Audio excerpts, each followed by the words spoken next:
Ng hapon, mga bata. Magandang hapon po, Guro. Para sa ikatlong balita, sa inyong harapan ay may 4 na kahon dito. Itong unang kahon ay naglalaman ng inyong individual na gawain. Habang ang 3 kahon naman na ito ay naglalaman ng inyong panghatang gawain. Bago niyo simulan ng inyong mga aktibidad, ay papakating ko muna kayo sa 2 grupo para sa inyong aktibidad mamaya. Ito ang unang grupo at ito ang pangalawang grupo. Bawat grupo ay kukunin ang mga materyales na nakalagay dito sa envelope na ito. Sa envelope na ito ay may naglalaman ng mga larawan, mga katanungan at mga panuto para sa inyong gawain.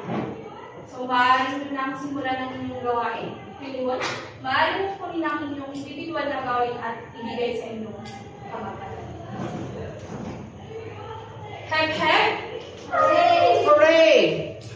Para naman sa inyong harapan ay may nakapaskil na mga pangungusap. Bibigyan ko kayo ng mga larawan kung saan itatapat nyo ang mga larawan na ito dito sa pangungusap kung saan ito kabilang. Maaaring itaas ng kamay ng gustong sumagot. Okay.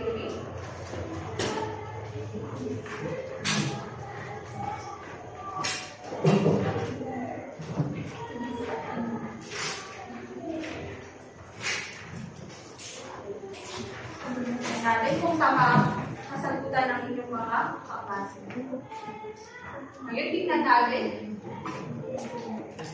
Basahin ang nasa unang bilang. Nagbibigay ng kita na nagmumula sa mga mineral at metal na nakuha mula dito. Bagay sa larawan na ito, saan sila kumukuha ng kanilang kita? Tama.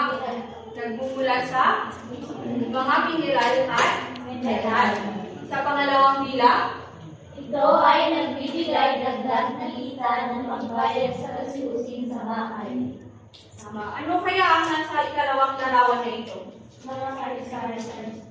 Tama, pagtitinda. Then, pangatlong bilang, Nagbibigay ng isda bilang pagkain at kita mula sa pagbebenta nito. tama. Ang inyong mga kasagutan ay tama. Ibig sabihin, naalala niyo ba ang ating nakaraang talakayan? Kaya naman, bigyan niyo ang inyong sarili ng Junisha Club. Alam niyo ba ang Junisha Club? Ganito siya. 1, 2, 1, 2, 3, 1, 2, 3, 4, 1, 2. Very good, very good, very good. Kayo naman? Kayo naman. 1, 2, 3, 4, 1, 2. Very good, very good, very good, very good. Ngayon naman ay limako tayo dito sa 2 larawan na ito. Kunanin muna natin ang unang larawan na ito. Ano ang inyong nakikita dito? Mais, kalabaw, prutas. Tama, may mais, may kalabaw. Tao. Tama. Anong mga pananim ang inyong nakikita dito? Pananim. Palay. Palay. Mga prutas. Tugi. Ano namang hayop ang inyong nakikita dito?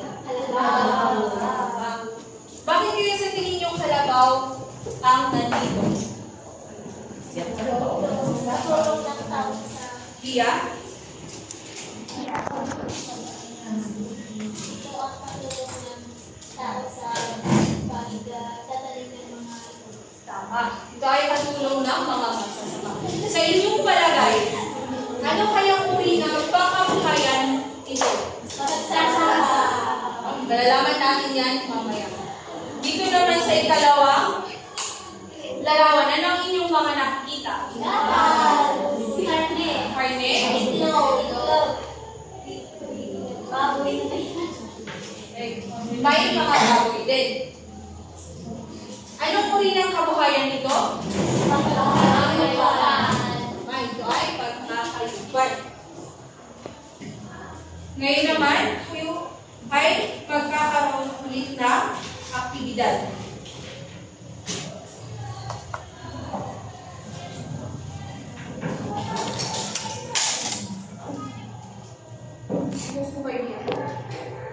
Para naman sa inyong mga aktibidad, sa susunod na aktibidad, ako ay magbibigay ng mga pangungusap, magbibigay ulit ako ng mga larawan, tapos itatapat mo ang mga larawan kung saan sa tingin ninyo ito kabilang.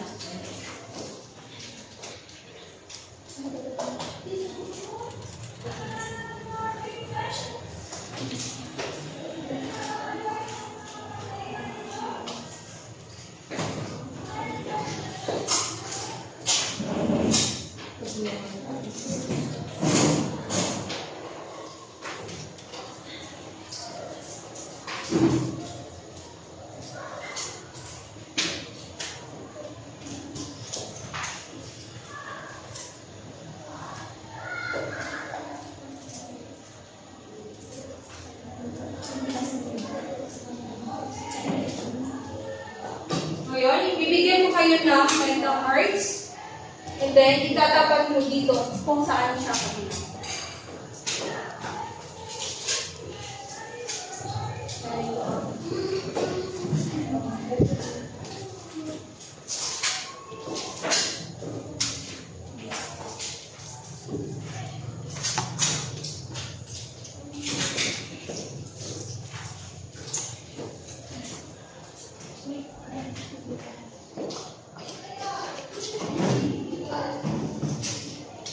Ngayon, tingnan natin kung tama ang inyong naging kasagutan. Basahin. Ito ay pag-aalaga ng mga hayop tulad ng kalabaw, baka, baboy at manok. Ito ay Pag-aayupan. tama. Ito ay pag-aayupan. Sa larawan, may makikita kayong mga hayop.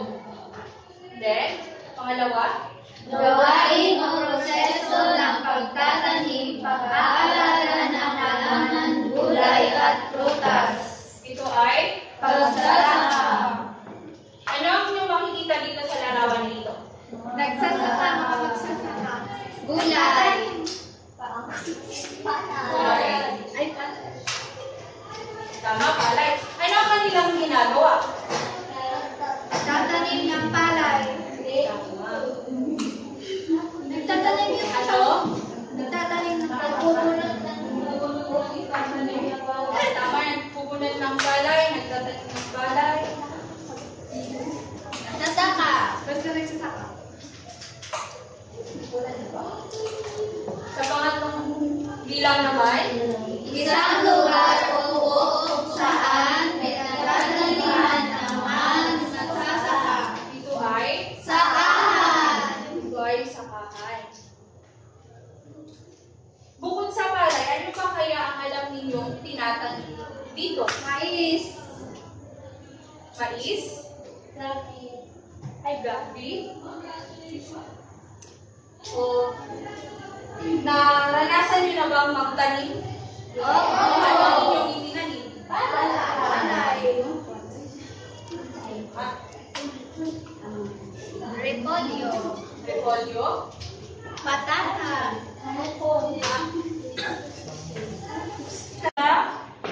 Ngayon naman magkakaroon ulit kayo ng gawain.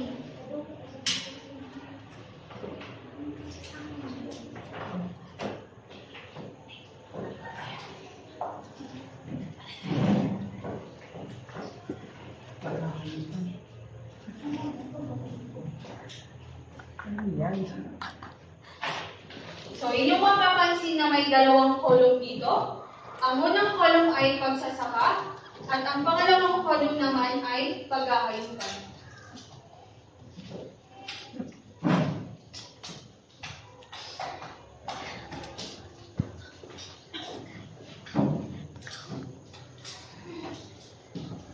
Ang mga larawan na ito ay ididikit ninyo kung saan sila kabilang. Kung kabilang ba sila sa pagsasaka o kabilang sila sa pagkahayupan. Ang larawan.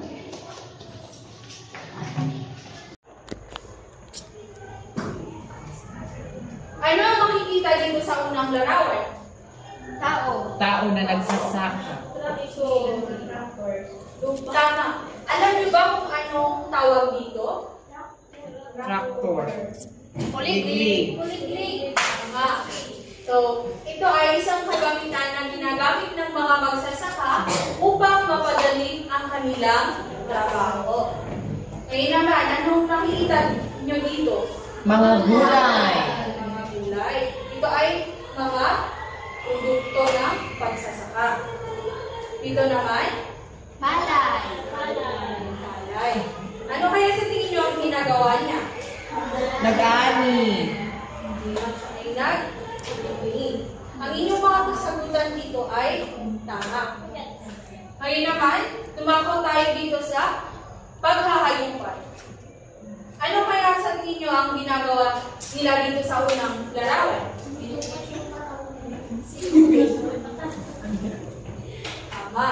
Sinusukat nila. Sa Tinitimba ang pangalawang hayop. larawan, anong inyong makikita? Baka. And then sa pangalarawan naman, Siya. Ano? Uy. ay mga baboy. Ano kaya sa tingin nyo ang ginagawa ng tao ito? Pinapakain ng Napakain niya ang mga hayop. baka. Magaling. Sa inyong gawain, para sa inyong gawain, so atin po kayo sa dalawang grupo. Ito ang unang grupo at pangalawang grupo. Bibigyan ko kayo ng activity kit. Ang activity kit na ito ay naglalaman ng mga larawan, mga katanungan, at mga panuto kung ano ang inyong gagawin. Ito ang unang grupo, pangalawang grupo. Maaari nyo simulan ng inyong aktibidad ng tahimik. Ayun naman. Hep, hep. Hooray! Maaari nyo bang tabihan ang inyong mga kagrupo para sa unang grupo at pangalawang grupo? Nasaan ang unang grupo? Ito.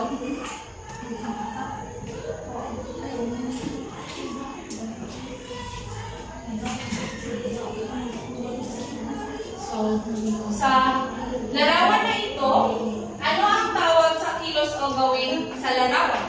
Para sa unang grupo? Bakit ang inyong mga kasagutan?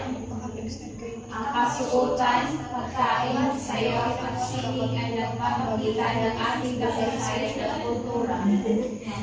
Sa pangalawang katanungan naman, bakit mahalaga ang pagpapahalaga ng mga ito? Halimbawa po kayo ng mga Tagalog. Ito ay formal na kasuotan ng kalalakihan na sumasalamin sa ating pagiging magalang at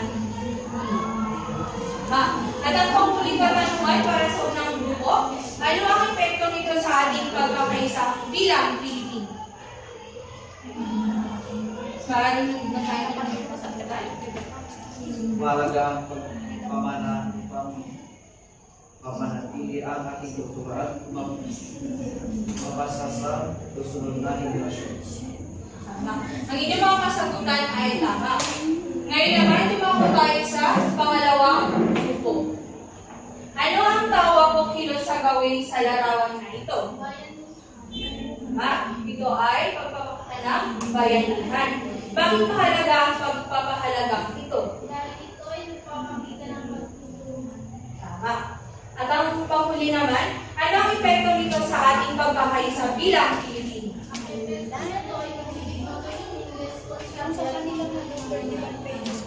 Tama. Ang inyong mga kasagutan ay tama. Ngayon naman, bigyan nyo ang inyong mga sarili ng excellent lang. 1, 2, 3, go! 1, 2, 3. Excellent!